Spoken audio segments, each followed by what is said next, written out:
Well, good evening to you, East Alabama and West Georgia. Dr. Don with you. Weather Chat Live. This is August 23rd, 2020. Sorry that it took there just a few seconds to get going, but yeah, something's not working just right. But I think we are live, so we are going to carry on. For some reason, I cannot see the chat, but we'll try to get that working before we get out of here, because that's the most favorite part of all this. But anyway, we do have a lot of folks tuned in, so here we go. Let me remind you before we get started, paypal.me/Dr. Don WX. That's where you can go if you'd like to support our efforts here at Dr. Don's Weather Page. Of course, we are here to provide East Alabama and West Georgia with live severe weather coverage during times of severe weather, and we also give you a daily weather forecast called Primetime Forecast and the Lake Wedowee forecast as well over on our East Alabama weather group. And so if you'd like to support us, we would love to have you at paypal.me/Dr. Don WX. Whatever you can do, we greatly appreciate it. Our supporters include Southern Union State Community College, Wadley, Opelika, and Valley. Also, Cody Yarborough at Southeast Soft Wash Exterior Cleaning Experts. Mr. Brandon Brown at BR Construction. Brandon is now a licensed home builder. Also, we would like to say thank you to Micah Farr. Micah is running for Mayor, City of Roanoke. Also, Joey Knight, Auction 431 South in Phoenix City. Jimmy Stevens of Jimmy Stevens Construction, Remodeling and New Homes. Also, Jamie Dukas, your Alpha Insurance Agent. You can check him out on Facebook. Rick and Becky Rainwater with Remax Lakefront. And also Neil Johnson of Superior Heating and Air Conditioning. Also, like to say thanks to Mike Fisher. He is also running for Mayor, City of Roanoke. Re-elect Mike Fisher. And last but certainly not least, Mark Mitchell of Bama Diesel Repair up in Woodland, Alabama, and Miss Judy Aubrey at Shepherd's Fine Jewelry and Gifts in downtown Roanoke. All right, so folks, the reason we're here tonight and what we're talking about are these two folks right here. We have Marco and Marco's sister, Laura. Marco will be the first to impact the southern coast of the United States, and then Laura will also affect the Gulf Coast region. Both of them are pretty much set right now to make landfall in Louisiana. Marco is going to get shoved off to the west because of double barrel high pressure that is sitting over Tennessee and back across North Carolina. And then Laura, by the time Laura gets here, will probably turn back to the north and eventually northeast, tracking across Arkansas, maybe Tennessee and southern Kentucky, and then on over into Virginia, perhaps, and back out into the Atlantic. But we'll get there in just a few moments. Right now, though, let me do a couple of things. First of all, let me go to our current radar, and you can see here we have the tropical portion of this turned on. You can see the tracks down here. I know it's confusing. There's so much going on, but we have Laura that's coming up across Cuba, and now looks like may make it back out over open water on the southern Cuban coast, and then come across the extreme northwestern tip of Cuba and end up back out in the Gulf of Mexico. Marco is sitting up here just south of New Orleans, or south of the Mississippi River, and will turn to the left, we think, just as it approaches Louisiana on Monday and skirt the Louisiana coast before making landfall somewhere around Pecan Island, Louisiana. If you watch Swamp People, and who doesn't, you'll be very familiar with all these areas down here. Pecan Island, Houma, Louisiana. Let me just kind of zoom in. I don't know that Pecan Island's going to show up on this map, but I know that Houma does. And, well, let's see. Maybe it doesn't. Those are very small places. South of Abbeville, Louisiana, New Iberia, you know where that's at, and to the south and west of Morgan City is where we think the initial landfall will be, though I'm telling you, just a scoot to the right by about 10 miles, and Marco will officially make landfall before it even gets to Pecan Island. But Pecan Island sits in this area here, and that's where we think the official landfall will be. All of this is just to the south of Lake Charles, Louisiana. It'll run right along the coast near Cameron, Louisiana, just south of Port Arthur, and then end up over here around Houston, Texas, and then continue off to the west-southwest. So really, Marco, and I'm going to tie all this into East Alabama in just a bit. Marco, though, could put some rain up across East Alabama and West Georgia as he makes his final approach to Louisiana tonight and into tomorrow. And you see a big blob of rain down there already. This is down there around Apalachicola, Florida, just south of Tallahassee. The majority of the rain is south of I-10, but you see Port St. Joe, lots of rain falling down there right now. All that is moving off to the north. Big question is, can all that make it up into East Alabama and West Georgia? I don't think the majority of it will, but some of it certainly could. You'll see that we already have some scattered showers out there along I-85, just east of Montgomery.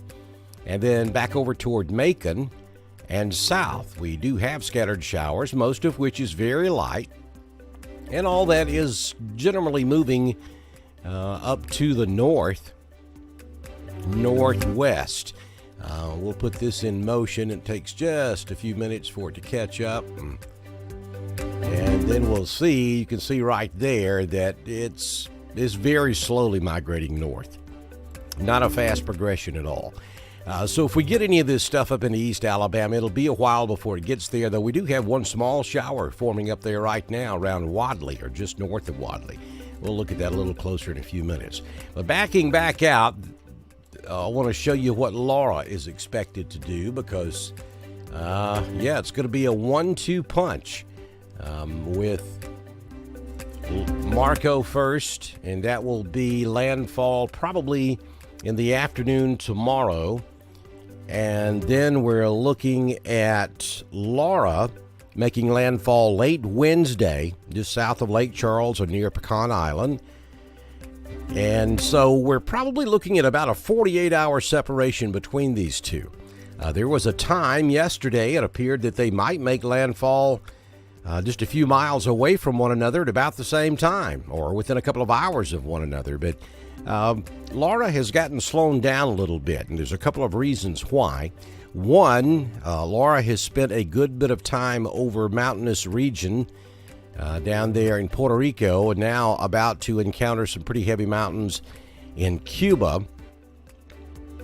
But there's another reason. There's a big Bermuda high hanging out up here around Virginia or just off coast, and that Bermuda high is what's blocking Marco, or pushing Marco back into Texas. And it's also kind of slowing things down with Laura a little bit. But now, as Laura turns the base down here, Laura could pick up forward speed, and then the rotation of this high as it slips to the south will push Laura around the edge of that high pressure dome and then pull it back up to the north and eventually to the northeast. So Laura is going to hang out in the southeastern United States for a couple of 2 or 3 days, where Marco is just going to kind of go away pretty quick. Now, as I said earlier today in your primetime forecast, it really all depends on just exactly where Laura makes landfall, where Laura turns back to the northeast. If Laura were to make landfall a little closer, let's say right along the Mississippi-Louisiana state line, and then turn up through central Mississippi and go across North Alabama, that quite obviously would put us a lot closer to the center of circulation, so our chances of seeing any significant bad weather would increase significantly across Alabama and Georgia, but that doesn't look like that's what's going to happen. I'll show you the tracks in just a few moments. They're grouped up pretty tight. So I think we got a pretty good peg on where this is going to make landfall. And so it should run up into northwest Louisiana before making that turn back to the right, come across southeast Arkansas, and then pass near Memphis on its way northeast up into Kentucky. And then we would expect to see it curve a little bit more to the right and come back across maybe the Virginias or even up there a little further north before emerging back out into the Atlantic. If it takes that track, then we're not going to see a ton of weather across East Alabama and West Georgia. We won't see any hurricane-type weather regardless. But the further west and north it goes, and the further it stays away from Alabama and Georgia, the least amount of rain that we'll see as well. So right now, not expecting any major effects from either of these storms across East Alabama, West Georgia, even up into North Georgia. Don't really see a major impact there. But if the storm were to go to the right of the forecast cone, and that cone you see there is the margin of error for the track. That's not the area that'll be affected by the storm.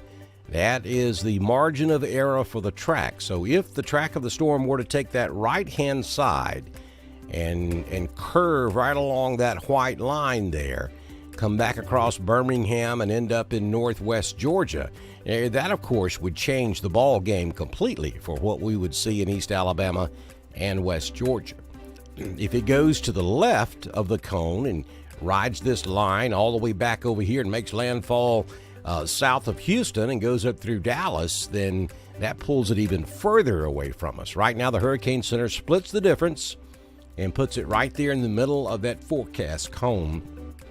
And I still think that's far enough away from us that we won't see any significant weather out of this storm. All right, so a couple of things I do want to show you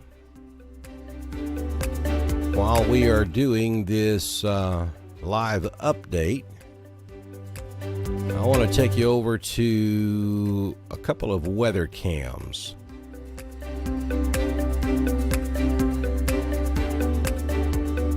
And we're going to start right there. This is a live cam from this is actually Gulf Shores. So let me change that. Here we go. This is Gulf Shores. This is behind the Pink Pony in Gulf Shores, Alabama. And you can see some pretty threatening looking clouds there off in the distance. Not a lot of folks in the water, and that's good because the red flags are flying. You can see one right there. That is a red flag. That means do not get in the water. You have rip currents going on out there. It's very dangerous. And you see a few people right there in the edge of the water. That's okay, but they don't need to get any further out than that, because if you've ever been caught in a rip tide, rip current like I have, I've experienced that. That's dangerous. I'm just here to tell you, you don't want to do that. So that's what it looks like in Gulf Shores right now. Actually, a pretty pleasant afternoon there on the Gulf Coast of the great state of Alabama. Now we're going to take you over to Pensacola. This is Pensacola Beach. What a beautiful evening in Pensacola. And here also the red flags are flying, and you see a few folks there down there in the edge, on the edge of the water, but can't really see if anybody's in the water. I don't think so. You'll see the flashing red lights right there. He just turned them off. But that's the Beach Patrol, and I've been watching this cam for a couple of hours, and they've been riding back and forth out there on the beach with their lights on, and I'm assuming they're telling everybody to stay out of the water. But gorgeous evening right there in Pensacola, Florida. Well, folks, I don't know what is going on with I cannot see any of the messages, so if you're asking questions, I apologize. I can't see any of them. For some reason, That did not load. I'll try to reload that right quick and see if we can make that happen. So just bear with me for a second.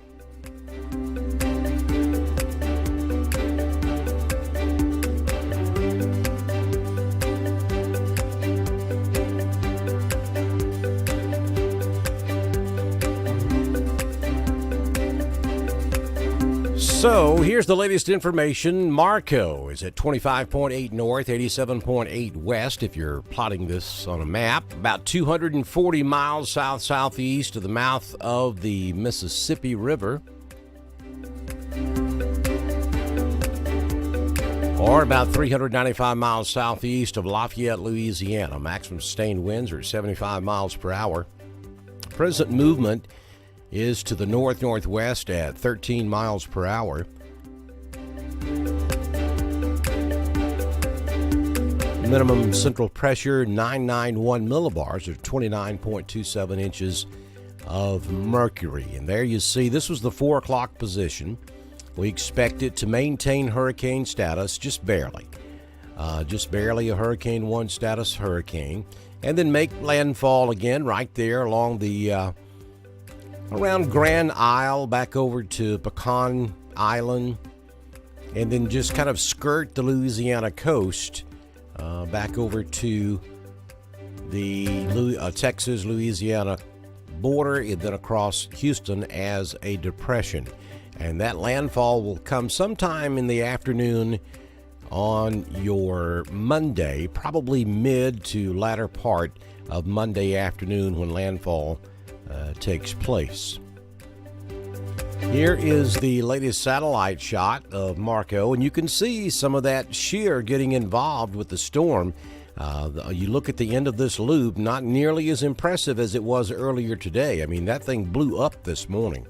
But then as we get toward the end of the day, you see the reds kind of start fading away.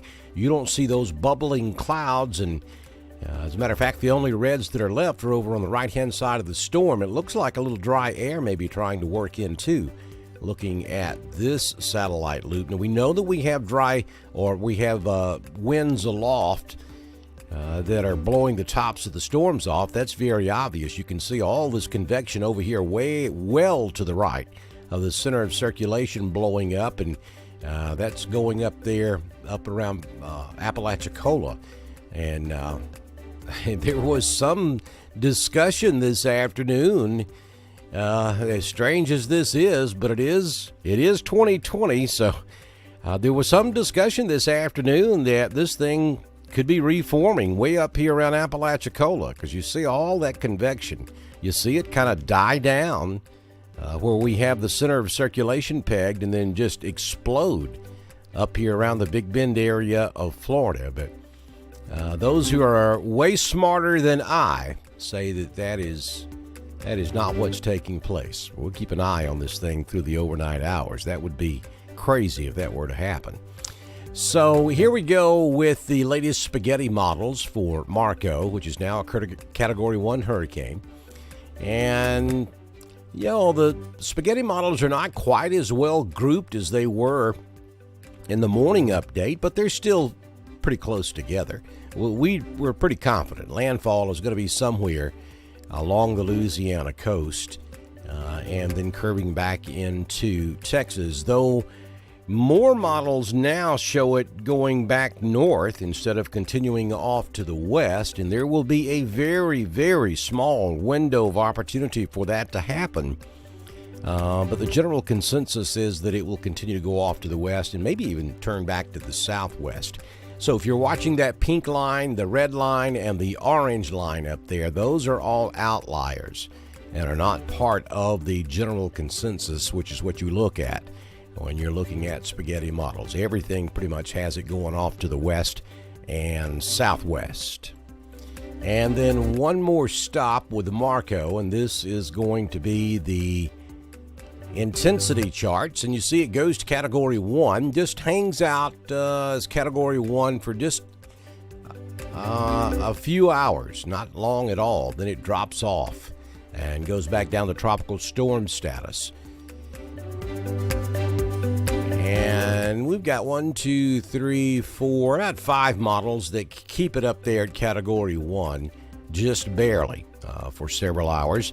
And then they think it's going to lose its intensity and drop back to a tropical storm. So let's go over and take a look at Laura. Here's Laura's track as of 5 o'clock this afternoon. And you see Laura stays as a tropical storm all the way out until about 2 o'clock Tuesday. And that's primarily because of the land interaction over Cuba. That's going to take Laura down a notch or two. And then when she comes back out in the Gulf of Mexico, it may take 24 hours or so for Laura to regain hurricane or to gain hurricane status before making landfall somewhere around Lake Charles, Louisiana. And again, that would be sometime late Wednesday or into Wednesday evening when that landfall would take place. So we're going Monday, Tuesday, Wednesday. So we got about a 48-hour separation between these two storms now, where at one time it looked like they were going to be pretty close to making landfall about the same time. Laura is currently located at 19.5 north or 75.2 west, about 50 miles south of Guatemala, Cuba, or about 220 miles southeast of Camagüey, Cuba. Maximum sustained winds is 60 miles per hour. Present movement is west-northwest at around 21 miles per hour. And the minimum central pressure, 100 millibars, or 29.53 inches of mercury. Here's the computer spaghetti model grouping for hurricane or for tropical storm Laura. And you can see that they're very tight, all the way inland. I mean, the National Hurricane Center really feels good about this one. Yes, there are a few outliers. You got that pink one that tries to take it over Dothan, Alabama, then across central Georgia. Then you have the orange one there that brings it in at New Orleans. There's a second one that brings it in at New Orleans. But look at everybody else. We're all over here at Lake Charles, Louisiana. I mean, so that's a pretty good bet right now. I would be very confident with that track. And then we turn it back to the north and northeast and come back across extreme western Tennessee and across central Kentucky. And that may be close enough to at least keep us with a decent chance of showers and thunderstorms in East Alabama and West Georgia for several days. Maybe into Thursday and Friday of the upcoming week. But hurricane weather, no. We're not going to see any of that across East Alabama or West Georgia. Here is the intensity chart for Laura.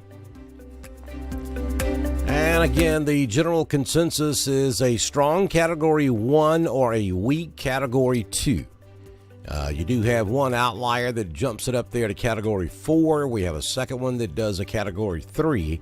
But the overwhelming majority of our model ensembles keep it at a strong 1 or a weak to medium strength Category 2.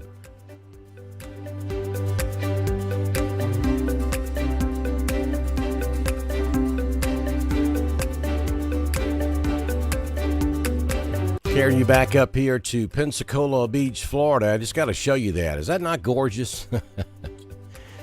I'm telling you, man, most beautiful beaches in the world, from Apalachicola to Mobile, Alabama. There's no question about that. I love me some Tybee Island, don't take me wrong. And even down into St. Simon, Jekyll Island, gorgeous on that side of Georgia. But I got to tell you something, folks. If you're looking for the whitest beaches on the face of this earth, Apalachicola to Mobile is where it's at. Well, Biloxi's beautiful too. But that's just some gorgeous scenery right there. That's Pensacola, Florida, live at about 7:25 Central on your Sunday, August 23rd, 2020. It's hard to believe that there is such a horrible storm a couple of hundred miles south of what we're looking at right now, because that is absolutely gorgeous. Let's check in with Gulf Shores and see what's happening things at one time. Here we go. Oh, that's gorgeous, too. Look at that sunset, would you? Wow. That is beautiful. And just about the time we get to look at it, somebody moves the camera. It'll come back in just a few moments. And as you can see, there are several folks on the beach, but they're not out there in the water, and that's good. Because that is, it doesn't look that bad right now, but I can almost guarantee you there's some serious rip currents going on. That's very dangerous. So about ankle deep's all you want to do when you have conditions like this. And you can see a pretty good bank of clouds there coming in. Again, this is at Gulf Shores, Alabama. And maybe we'll get the camera to go back to the east so we can see that gorgeous sunset one more time before we wrap this up. Not sure why, but I cannot see your comments. So if you will, just continue to post comments or questions, and as soon as we end this, which is going to be here in just a few minutes, I'll go back and answer your questions. It'll be in the message portion of the video. As soon as we finish, it'll take a few minutes, and then this video will repost, and I'll answer your questions if you have any. But I can almost guarantee you I know what the question is. What does this mean for East Alabama, West Georgia? Basically means that it's going to be cloudy, maybe some rain. There we go with that sunset. Beautiful stuff right there in Gulf Shores, looking back toward Fort Morgan. Man, that makes me want to go to the beach right there. That's beautiful. Doesn't mean much for East Alabama, West Georgia. We will keep a good chance of showers around for the next several days, but we're not looking at anything torrential. As a matter of fact, just normal rainfall amounts expected over the next couple of days. And then same for Georgia. As a matter of fact, the further east you go, the less the chance of having any weather at all associated with either of these storms. And then if you're going to be down at the beach, at places such as Gulf Shores, Pensacola, Panama City, it's going to get windy. And it's going to get a little stormy, and there certainly will be the possibility of severe thunderstorms with waterspouts, maybe an occasional tornado threat or two. If you don't mind the rain, then I'd stay put if the current track continues to verify. Now, if they shift any of this any further east, which I don't think they will, then if you're over on the Alabama side of the Gulf Coast, you might want to start thinking about getting out of Dodge. But right now, I would stay right where I was at. If I was going to be down there for one little last hoorah of the summer, I wouldn't go a place. I'd stay put. Just understand you're going to have some rain, and it could get stormy from time to time. But, yeah, no real threat for the Alabama Gulf Coast or the Florida Gulf Coast. Now, storm surge may get a little interesting, especially in the Mobile Bay area, but it's not anything to be concerned about as far as flooding is concerned any further east than Mobile Bay, I don't think. But pay attention to the local statements coming out from the local emergency management agencies along the Gulf Coast if you're down there, and heed their warnings and do what they tell you to do. If there comes a point where they tell you to evacuate, then you need to. But right now, I don't see it, and I don't think it's going to happen. Look at that, would you? Wow, that's beautiful. That is from the Pink Pony in Gulf Shores, Alabama, looking back to the west. Good stuff. Folks, thank you for joining me this afternoon. I just wanted to do a little quick update and let you know that there is no major threat for East Alabama or West Georgia from either of these storms. Yes, we could just see a little rain off of both of them from time to time, but as far as tropical winds or hurricane winds or downed trees and power lines or tornado threat, right now it doesn't look like that's going to be an issue across Dr. Don Weather Page coverage areas of East Alabama and West Georgia. Hope you guys have a fantastic rest of your Sunday. I could sit here and look at Gulf Shores all day long. Have a fantastic rest of your Sunday evening, and I'll see you back in here on Monday evening for your prime time forecast, and we'll fine-tune things as we go forward and If there are any major changes, of course, I'll be right back with you right here on Dr. Don's Weather Page. Y'all have a fantastic rest of your evening.